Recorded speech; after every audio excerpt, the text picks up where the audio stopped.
But just to touch on the Caitlin Clark of it all, listen, I think the way that I'm looking at this, no, Caitlin didn't win. It's why she's not number one. This is WNBA legend Sue Bird, and she had the same reaction a lot of fans did to ESPN's all-time top 5 women's college players list. In a March segment titled, "Is Caitlin Clark the greatest of all time in college basketball?" ESPN's panel shockingly left Iowa superstar Caitlin Clark off their top 5. That's right, they rattled off Clark's insane accomplishments, then hit us with the, "but she didn't win," and relegated her to honorable mention. Fans lost their minds. I mean, we're talking about Caitlin Clark, the NCAA's all-time leading scorer across men's and women's hoops, not in the top 5. How can you be a top 5 player if you have not won a title?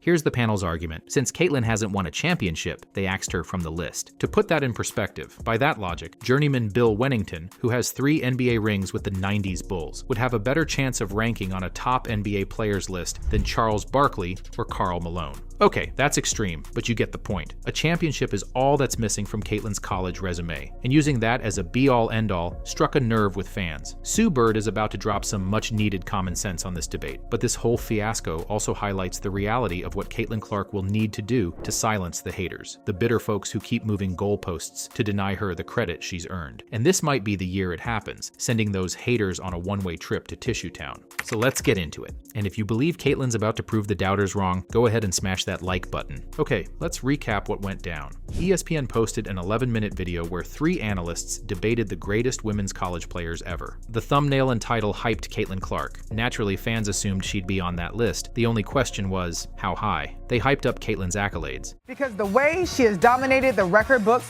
when she was at Iowa was something you could not duplicate. She's a 3-time NCAA scoring leader and assist leader, a true point guard for the people, 3-time All-American, 2-time Naismith Player of the Year, 2-time AP Player of the Year, all-time leading scorer. She broke the records of Kelsey Plum and Sabrina. Then dropped the bombshell. But how can you be a top 5 player if you have not won a title? And with that, they left Caitlin off their top 5 entirely. Instead, they went with 5 legends who did win in college. Breanna Stewart at number 1, Candace Parker number 2, Diana Taurasi number 3, Maya Moore number 4, and Cheryl Miller at number 5.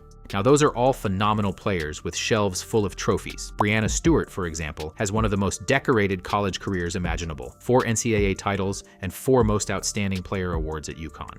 But and this is the big but, those players also had stacked teams around them. Those UConn squads were loaded with future WNBA stars. Caitlin Clark, on the other hand, did not have a roster of McDonald's All-Americans backing her up at Iowa. She had a solid but modest supporting cast, a couple of 3-star recruits, talented role players, but no one you'd mistake for a top WNBA pick. Despite that, Caitlin carried Iowa to unprecedented heights. Context matters. Clark shattered record books and dragged a program that hadn't been to the Final Four in decades into national prominence. We'll dive into those feats in a second. The point is, by ESPN's own admission, the only knock against her was lacking a championship. And that was enough for them to bump the sport's all-time leading scorer and 2-time National Player of the Year out of the top 5 conversation. Naturally, fans let ESPN have it. By the next day, the video had hundreds of comments blasting the network for clickbait and disrespect. It felt like another case of moving the goalposts on Caitlin. One viral tweet summed up the sentiment. Caitlin Clark is without a doubt a top 5 player. Put her on any of the big programs and she'd have multiple championships. She accomplished more at Iowa than most did on top teams. It's ridiculous this is even a debate. Another pointed out the irony. ESPN's video title baits the GOAT question with Caitlin's name, only to use the lack of a title to snub her. In other words, many saw this as a classic case of creating a controversy to drive engagement at Caitlin's expense. Finally, someone of prominence stepped up to defend Caitlin, and it wasn't just any voice. It was Sue Bird, one of the most respected figures in basketball. Bird, a 4-time WNBA champion and 5-time Olympic gold medalist, knows a thing or two about winning, but she also knows a generational talent when she sees one. She weighed in on the debate during a March 20th episode of her podcast, A Touch More. And what she said perfectly encapsulated how most reasonable people feel about Caitlin Clark. But just to touch on the Caitlin Clark of it all, listen, I think the way that I'm looking at this, no, Caitlin didn't win. It's why she's not number 1. Yes, even Bird, who herself won 2 NCAA titles at UConn, agrees that lack of a ring keeps Caitlin from the top spot. That part sounded straight out of ESPN's playbook, which made some fans groan initially. But stay with her. Sue's just setting the stage. I think going to the national championship game 2 years in a row, basically playing big in every big game, hitting every big shot in every big moment. There's something to that, clearly. She makes it crystal clear. Caitlin's performance in college was legendary, even without the trophy. Bird flat out calls Clark one of the greats. Raising the level of your teams. There's something this kid is obviously special, definitely one of the greatest of all time. Then Sue frames the discussion in a smart way. And I think when I really look at lists like this, it's kind of like, do you go based on just resume, or do you go based on, if we had a draft, who would you take? That's the mic drop. By pure resume, specifically the rings, sure, you could stack the deck against Clark for now. But if you could pick any college player in history to start a team, who are you taking? And there's no way you're not taking Caitlin Clark in the top 5. And to me, there's no way you're not taking her in the top 3.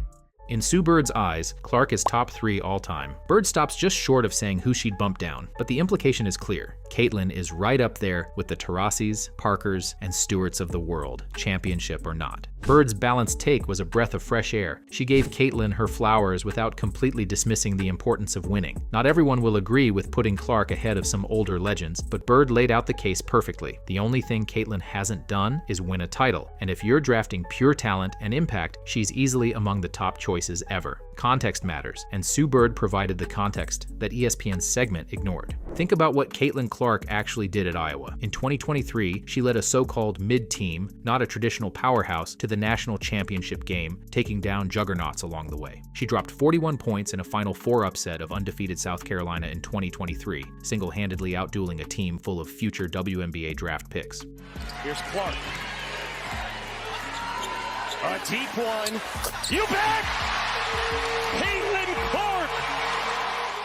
The Hawkeyes ultimately fell short in the title game, but her 191 points in that 2023 NCAA tournament set a March Madness record. The very next season, 2024, Caitlin did it again, taking Iowa back to the championship game for a second straight year. Along the way, she exacted revenge on LSU, who had beaten her in the 23 final, with a 41-point explosion in the Elite Eight, then edged powerhouse UConn in a nail-biting Final Four. 2 years, 2 title game appearances, with a program that hadn't reached that stage in 3 decades. Do we really think Breanna Stewart or Diana Taurasi could have dragged, say, Iowa or any mid-tier program to back-to-back finals? We'll never know, but it's a heck of a question. Those greats always had All-Americans by their side. Caitlin was out there breaking scoring records and slaying giants with far less help. She was the ultimate elevator, making everyone around her better and lifting her team to places it had never been. As Bird noted, Clark essentially hit every big shot in every big moment. There's no way you're not taking her in the top 3. So, and that's not, a knock on anybody else. I just think that's the reality of it.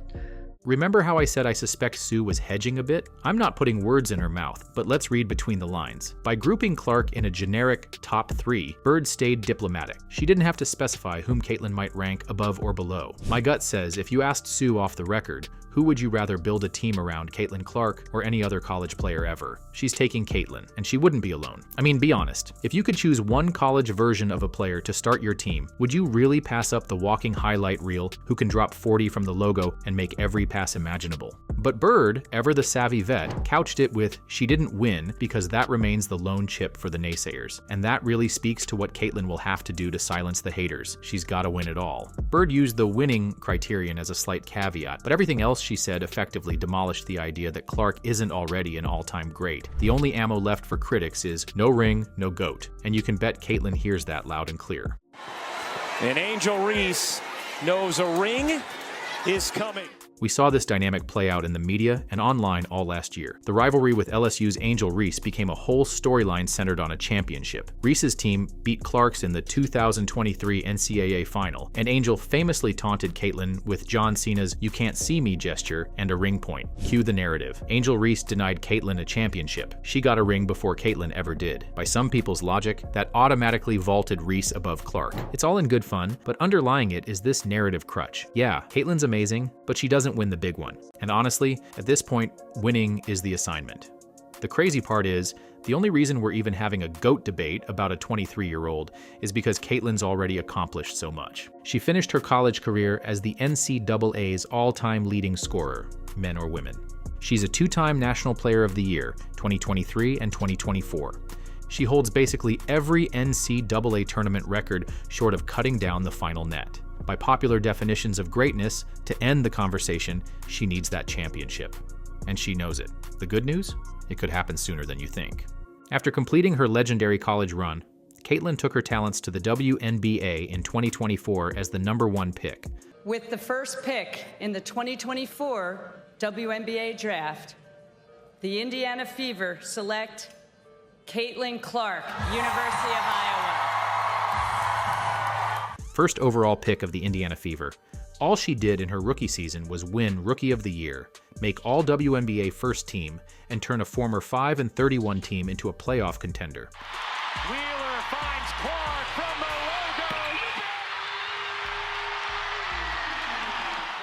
No big deal, right?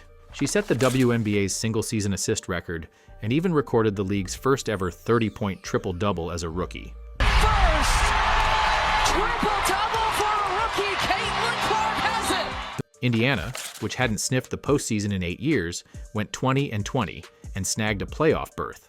Clark instantly transformed the Fever from basement dwellers into must-watch basketball. Still, as expected, the young team got bounced in the first round by a veteran Connecticut Sun squad. And predictably, the refrain was, not enough. Caitlin could average a triple-double, and it wouldn't matter to detractors unless she's hoisting a trophy at the end. Well, guess what? The Fever's front office went all in this offseason to give Caitlin the supporting cast she needs to chase a championship. They've done their part. Remember how I said her Iowa teams weren't loaded with talent? The team she has now in Indiana, she's never had this kind of firepower and championship pedigree around her.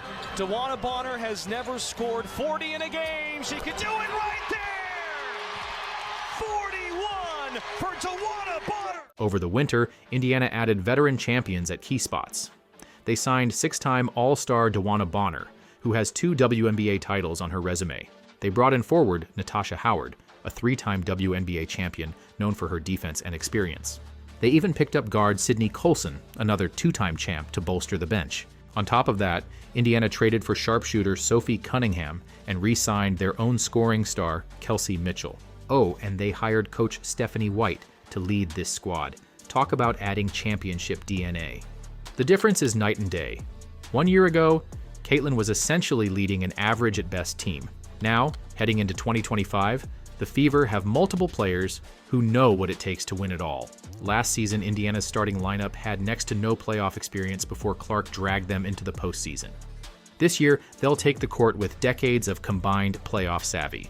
As Clark herself said when asked about her team's offseason moves, the front office is bringing in pieces to help us win now. She sounded fired up that management isn't content to slowly rebuild. They see the window now while Caitlin is ascending. And you better believe Caitlin has been grinding in the gym all offseason, rested and more prepared. She's stronger, more experienced, and laser-focused. And so are the fans. If you thought the Caitlin Clark phenomenon hit its peak last year, buckle up. There's already evidence that 2025 will be a massive year for Caitlin and the WNBA. The league released its schedule, and it's basically the All Caitlin All the Time tour. The once laughingstock Fever are now the primetime darlings. 41 of their 44 games will be nationally televised or streamed in 2025. 41 out of 44. That's unbelievable. Unbelievable. That's an unprecedented broadcast takeover usually reserved for big market dynasties. For context, the defending champion New York Liberty, with Brianna Stewart and company, have 32 national games. The networks aren't even pretending. They want Caitlin on every screen, because wherever she goes, eyeballs follow. It's pretty ironic, too. Some of those same media talking heads downplaying Caitlin's greatness have bosses at ESPN and CBS scheduling her for every marquee slot. Caitlin, love how she's transcended the game. I'm not going to go away from that, but in the open, we said, what makes a top 5 player? Winning. The only strike against Caitlin Clark is that she has not won a national championship. And that is the only thing that you can put against her, because money talks. And Caitlin Clark is good for business. We saw glimpses of this in her rookie year. The 2024 WNBA season was the most watched in 24 years, with more than 54 million total viewers tuning in. And guess who was front and center in many of the highest-rated games? Yep, Caitlin and the Fever.